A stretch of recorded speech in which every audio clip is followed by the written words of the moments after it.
Di era perdagangan bebas, tidak sedikit produk dari luar Bali mulai masuk ke Bali, salah satunya produk dupa. Untuk bisa bertahan, perajin dan pengusaha dupa Bali wajib kreatif dan inovatif. Persaingan dalam merebut pangsa pasar dupa di Bali tampaknya tidak saja dilirik oleh para pengusaha dupa di dalam negeri, namun juga dari luar negeri. Pangsa pasar dupa di Bali cukup menjanjikan karena 80% masyarakat Bali setiap harinya menggunakan dupa untuk kegiatan yadnya agama, adat, dan budaya. Peluang ekonomi ini seharusnya direbut Krama Bali. Kita melihat persaingan begitu luar biasa.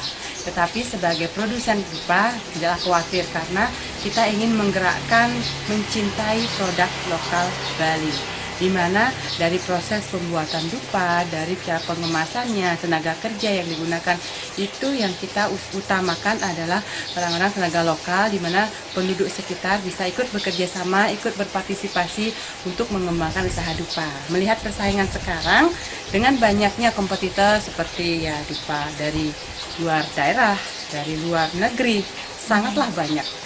Bukan banyak lagi, bahkan berkontainer datangnya menyerbu Bali. Tapi kita sebagai masyarakat yang bijak, masyarakat yang cerdas, pintar-pintarlah memilih dupa. Yaitu kita bisa memilih dupa yang sehat, yaitu dupa yang bebas dari kontaminasi dan bebas dari bahan-bahan kimia berbahaya. Nikadek Winnie Kauri juga menambahkan untuk bisa kompetitif, perajin dan pengusaha dupa Bali harus kreatif dan inovatif. Namun menurut Kauri, salah satu inovasi untuk bisa merebut pangsa pasar dupa di Bali, yakni berbahan yang alami dan juga pasupati. Kauri juga mengingatkan dupa yang wanginya terlalu menyengat justru mengancam kesehatan. Dupa dengan wangi yang lembut dan berbahan alami akan aman bagi kesehatan. Purnama, Bali TV.